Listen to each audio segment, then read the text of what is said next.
So let me know, how has coronavirus affected Charterhouse and its activities? So essentially, you're asking how coronavirus has affected an organization that organizes events, which is about bringing people together. Of course, obviously, for as long as there's a need for social distancing, there's fear out there for people for their lives.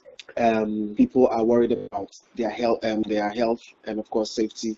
There's absolutely no way an organization like us into events can function, and so that is how bad the COVID-19 has affected us. It's literally, basically it shuts down everything, your plans, your operations, whatever intention you have for the year. All of these things are sort of like, off the table, or they are, let's say they are deferred to further notice. Oh, okay.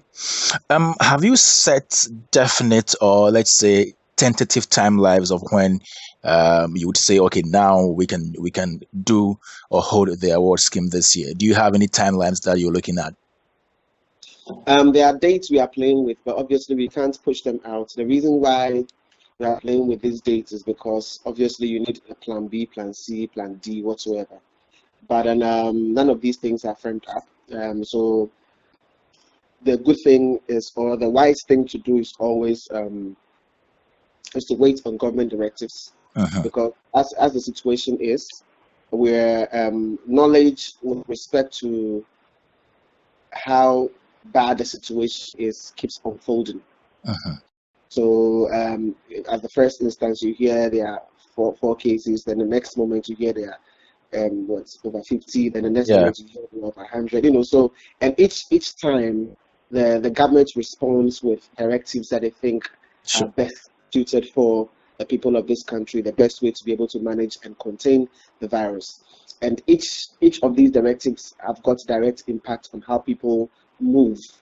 So you'd realize that based on the trajectory, it is prudent for things to be deferred until there is a clear way, or there's clarity in terms of what the directives from the presidency means when it comes to public gathering, before anybody jumps into the space and say, I'm organizing something. Yeah. So let's say if by August or September things have come down and there is no lockdown, there is no ban on public gatherings, is it possible that we're going to have Vodafone Ghana Music Award this year? Oh, of course. It's an activity that has its merits. People love it. People are looking forward to it. For as long as safety is guaranteed, health is no more an issue with respect to people meeting together. I mean, why not bring back the passion, a passion that people heavily adhere to? So basically, yes, we'll have it. Yeah. Okay.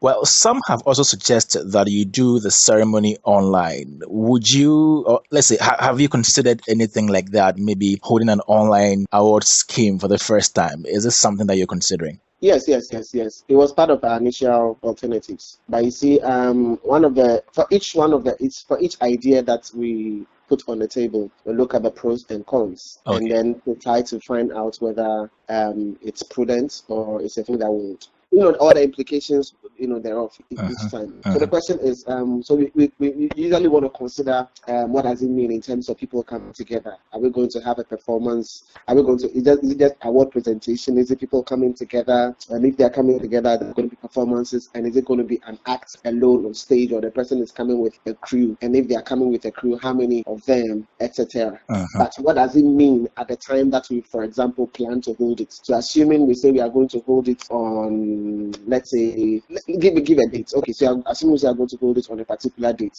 and around that time, or that particular week, we discover that 5,000 people are dead, or the cases have increased.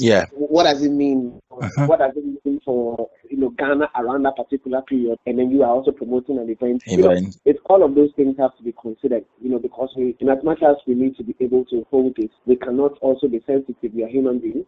And you have to empathize with your environment and community. So all of these things are thought of, and we always consider the pros and cons. Mm-hmm. So if there's going to be any feedback, I'm sure at the end of the day, Yeah. if we ever come out with any information during this lockdown period, it would have gone through a lot of considerations from heavy pros and cons in all possible spheres before submitting it. So with respect to online, for example, yes, just to answer your question, it's been on the table. We've considered some options, but at this point, we still don't.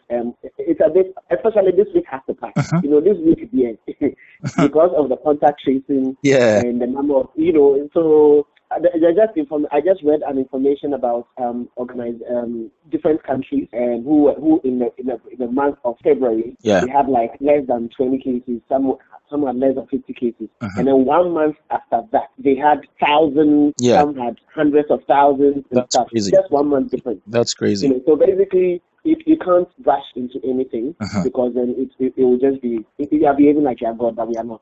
Yes, So yes. So let me know. so yeah, Mhm. it's been considered, but Charlie, Mhm. at this point, it's difficult to I say get that you. it's I out of the get you. way to go. Is voting still ongoing? Are people still voting? As a matter of fact, I actually need to check with the people who man the back end of a particular thing Oh, to okay. determine if,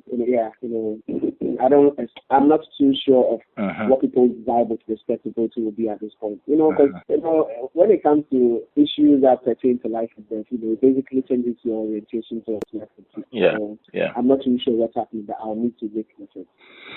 Okay. Thanks so much, sir. Yeah, thank you so much.